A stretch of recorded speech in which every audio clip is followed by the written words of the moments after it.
Hello friend, good morning. কেমন আছো তোমরা সবাই? আমি ভালো আছি। ইন্দ্রাণী লাইফস্টাইল চ্যানেলের আরেকটি নতুন ব্লগে তোমাদের সকলকে স্বাগত আর অনেক অনেক ভালোবাসা।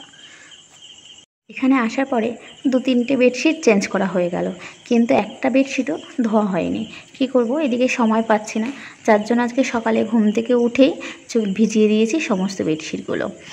এই যে বেডশিটগুলো বরমশাই নিয়ে চলে যাচ্ছে ছাদে মেলতে, আর আমি এদিক থেকে ভিডিও করছি। আমার কোল থেকে ছেলে না নামতেই চাচ্ছিল না, ওই জন্য বরমশাই সমস্ত বেড কাভার আরও যা যা জামা কাপড় ছিল সব কিছু মেলে দিচ্ছিল।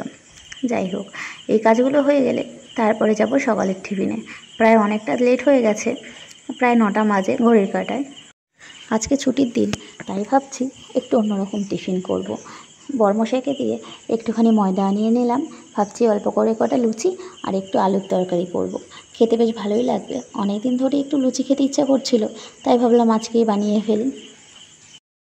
লুচি বেলতে খুব একটা ভালো পারি না, একটু তেরা বেঁকা হয়ে যায় ঠিকই, কিন্তু কি করব, একা সংসারে যেটুকু পারি সেটুকু দিয়েই কাজ চালাতে হবে। এটা তো আর সবসময় করি না যে করতে করতে অভ্যাস হয়ে যাবে, তবুও মাঝে যখন সময় পাই তখন করি। আগে তো একদমই পারতাম না, এখন তাও তার থেকে অনেকটা ভালো হয়েছে। কথায় তো আছে, যে কাজ বারবার করবে সেটা একবার অভ্যাসে পরিণত হবে। যাই হোক, এদিকে আমি আলুটা কেটে নিচ্ছি তরকারি রান্না করব বলে। কালকে রাতেই ভেবেছিলাম যে আজকে একটু লুচি খাবো, তাই মনে মনে ভেবেছিলাম যে সঙ্গে একটু ঘুগনি করব, কিন্তু এতটাই কপাল খারাপ যে দোকানেও মটর শেষ আর আমার ঘরেও মটর নেই, ওই জন্য বাধ্য হয়ে আলুর তরকারি করতে হলো। তবে আলুর তরকারি কিন্তু লুচির সাথে বেশ ভালোই যায় বলুন, বেশ ভালোই লাগে খেতে। ঝাল ঝাল করে করেছিলাম, বেশ ভালোই লেগেছিলো খেতে। একটা লুচি বেলতে এতটা টাইম লাগছে কি বলবো, কোনো একটা বেলছি হয়তো খারাপ হয়ে যাচ্ছে, এতটাই তেড়াবেঁকা হচ্ছে যে সেটাকে গোল করে আবার ঠিকঠাক করে বেলতে হচ্ছে, ওই জন্য একটু লেটই হয়ে গেল। দেখুন, এটা তাও একটু ঠিক আছে, কড়াইতে দিয়ে দেবো, দেখি কি হয়, এটা ফোলে কিনা। তবে ভুল বলবো না, যে কটা লুচি করেছিলাম সব কটাই প্রায় মোটামুটি ফুলেছে, এদিকে 2-4টে হয়তো এদিক ওদিক হয়েছে। এই যে দেখুন, মোটামুটি ফুলেছে, এটাই আমার কাছে আশা করা অনেক দুর্ভাগ্যের ব্যাপার। থেকে অনেকটা দূরেই থাকা হয়, কি করব, এখানে তো কেউ বাড়ির কেউ নেই, ধরুন মা কি শাশুড়ি মা বা বাড়ির যারা থাকে তারা, যে লুচিটা করে খাওয়াবে। ওই জন্য যেগুলো পছন্দের খাবার চেষ্টা করি নিজেই করে খেতে, এবং বরমশাইকে, আর ছেলেও এখন বড় হচ্ছে, তাকেও তো খাওয়াতে হবে নাকি, ওই জন্য শিখতে তো হবে। দেখুন, এদিকে আমার লুচিও হয়ে গেছে, আর তো আলুর তরকারিও নামিয়ে নিয়েছি। কেমন হয়েছে একটুখানি কমেন্ট করে জানাবেন। বরমশাইকে দিয়ে আসি, তার বলে খুব খিদে পেয়েছে। আর এই যে আমারটা গামলায় রয়েছে, এখনও নামাইনি, আমি একটু পরে খাবো। ছেলেকে আগে খাইয়ে নেব, অনেকটা লেট হয়ে গেল, প্রায় 11টার কাছাকাছি বাজে, ওই জন্য ছেলেকে খাইয়ে তারপরে আমি খেতে আসবো। ঘরে এসে দেখি এদিকে বরমশাই নেই, ফোন এসছে তাই একটু বাইরে কথা বলছে। ছেলে ঘরে একা বসে কার্টুন দেখছিল, এসে দেখি সমস্ত জামা কাপড় তাক থেকে ফেলে ছড়িয়ে ছিটে একসার কাণ্ড করেছে। দেখে আর কি করব, সেগুলোকে গোছাতে শুরু করে দিয়েছি। না গোছালে হবে কি করে, একটাও কিন্তু হাতের সামনে খুঁজে পাবো না, ওই জন্য বাধ্য হয়ে ভাবছিলাম একটু রেস্ট নেব, তো সেটা তো আর হবে না, কি করা যাবে। এই যে ছোটো ছেলে পেলে ঘরে থাকলে এরকমই হয়। যাই হোক, জামা কাপড় ভাজাতে গিয়ে দেখি তাকটায় হালকা একটু ধুলোও পড়েছে সাইড দিয়ে, তাই মুছে নিচ্ছি। এই যে দেখুন, জামা কাপড়গুলোকে এবার ঠিকঠাক করে গুছিয়ে রাখি।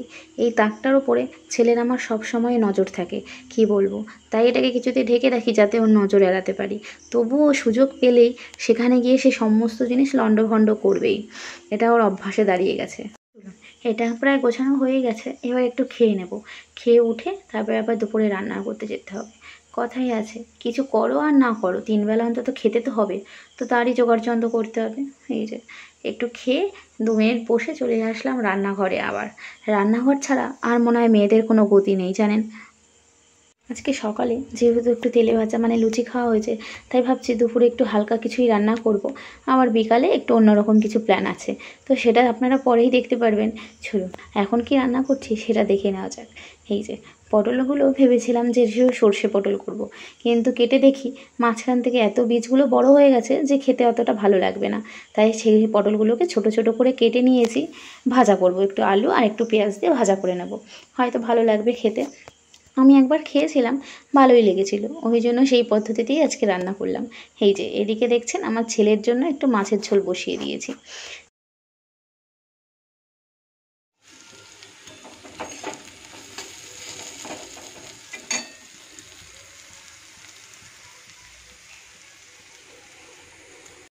ভাজাটা তো লাল লাল করে ভাজা হয়ে গেছে, ওটাকে নামিয়ে নিয়েছি। আর এই যে এদিকে মাছের ঝোল করবো বলে একটু আলু আর একটু পেঁপে কড়াইতে ভাজতে বসিয়ে দিয়েছি। এদিকে একটু মশলাও করে নিচ্ছি, মাছের ঝোলে দেবো আদা জিরে আর একটু পেঁয়াজ, এটাই বেটে নিচ্ছি।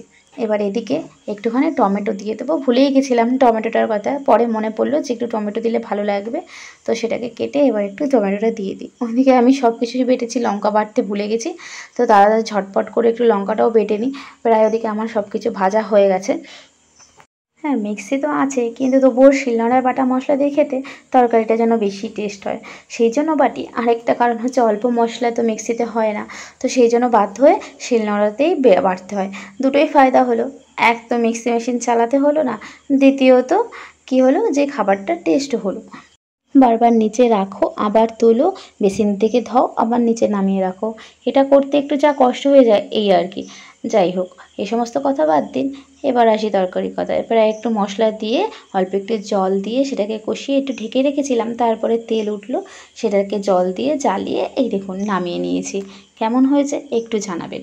আজকের খাবার ওই যে পটল ভাজা, আর এদিকে হলো মাছের ঝোল আর ভাত। ভাতে অল্প করে একটু পেঁপে সিদ্ধ দিয়েছিলাম, গরম ভাতে পেঁপে সিদ্ধ বেশ ভালোই লাগে খেতে আমাদের দুজনেরই, ওই জন্য অল্প করে একটু পেঁপে সিদ্ধ দিয়ে দিয়েছিলাম।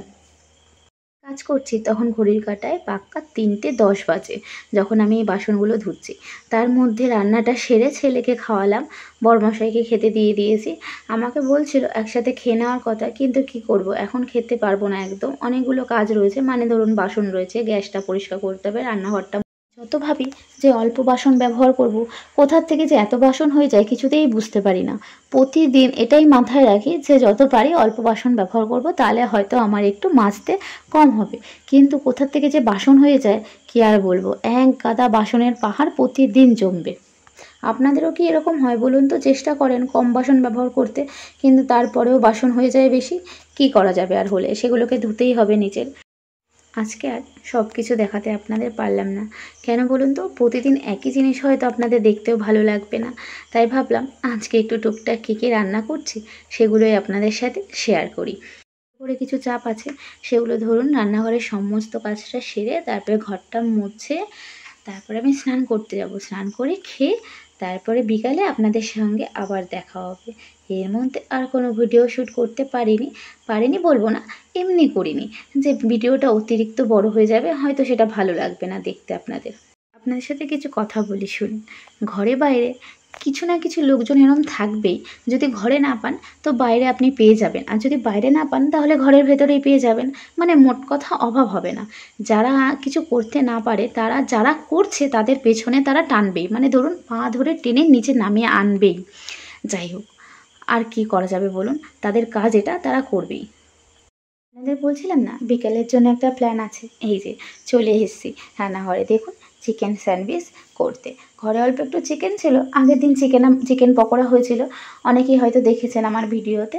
তার খানিকটা চিকেন আমি তুলে রেখে দিয়েছিলাম, অতটা লাগেনি, সেই জন্য তুলে রেখেছিলাম, সেটাকে আজকে বানিয়ে ফেলবো চিকেন স্যান্ডউইচ। ঘরে একটু পাউরুটি ছিল, তাই ভাবলাম ওটাকে ফেলে দিয়ে কী হবে, একটু কাজে লাগিয়ে দিই। যে সকল বন্ধুরা আমার ভিডিও দেখছো বা আমাকে অনেক অনেক অনেক ভালোবাসছো, তাদেরকেও অনেক অনেক অনেক ভালোবাসা। যদি আমার ভিডিওতে কখনো কোনো ভুল বা কিছু হয় আমাকে একটু মেসেজ করে বলবে, তাহলে হয়তো আমি বুঝতে পারবো। কারণ ধরুন এর আগে তো আমি কখনো ব্লগ করিনি, এই যে আমার প্রথম, আজ হয়তো 15 দিন মতন হবে আমি ব্লগ করছি, 15-20 দিন। তো সেই হিসেবে আমার ভুল হতেই পারে, মানুষ মাত্রেই ভুল হয়। তো সেই জন্য আমাকে একটু জানালে আমার খুব হেল্প হবে যে কোথায় আমার ভুলটা হচ্ছে। এই যে দেখুন আপনাদের সাথে কথা বলতে বলতে আমার প্রায় সমস্ত কিছুই রেডি, মানে স্যান্ডউইচ প্রায় তৈরি করা রেডি, পুর ভরে ফেলেছি মাঝখানে। এবার বেসনে মাখিয়ে সেটাকে তেলে দেওয়ার পালা, ব্যাস তেলে দেওয়া হয়ে গেলেই ভাজা হয়ে যাবে। এই যে দেখুন এদিকে আমি সমস্ত কিছু রেডি হয়ে গেছে, ওদিকে তেলটা দেখে নিলাম যে তেলটা ঠিকঠাক গরম হয়েছে কিনা। এবার বেসনটাকে একটু মাখিয়ে নিচ্ছি। স্যান্ডউইচটা একটু অন্যভাবেও করা যায়, একটু ব্রেড কাম থাকলে ওপর থেকে দিয়ে দিলে বেশ একটু ক্রিস্পি টাইপের হয়, সেটা খেতে আরও ভালো হয়। কিন্তু সেটা আমার ঘরে ছিল না বলতে ছিল, কিন্তু যেহেতু আমি 3-4 মাস এখানে নেই, অতএব সেটা ডেটটা এক্সপায়ার হয়ে গেছে, নষ্ট হয়ে গেছে জিনিসটা অনেক দিন আগে, তো সেই জন্য সেটা দিতে পারিনি, শুধু মানে বেসন দিয়ে করছি। স্যান্ডউইচও রেডি, চাও রেডি, শুধু কি আর সন্ধ্যার সময় মুখরোচক খাবারে পেট ভরবে, সঙ্গে তো একটু চাও লাগবে। যাই হোক, আমরা এটা এনজয় করি। আপনারাও কিন্তু ভালো থাকবেন সবাই। আর আমার ভিডিওটি যদি ভালো লেগে থাকে তাহলে কিন্তু একটা লাইক, কমেন্ট, শেয়ার করবেন আর আমার চ্যানেলটিকে সাবস্ক্রাইব করে দেবেন। আপনারাও ভালো থাকবেন, সবাইকে ভালো রাখবেন। রাখছি আজকের মতন, দেখা হবে পরের ব্লগে। Bye bye.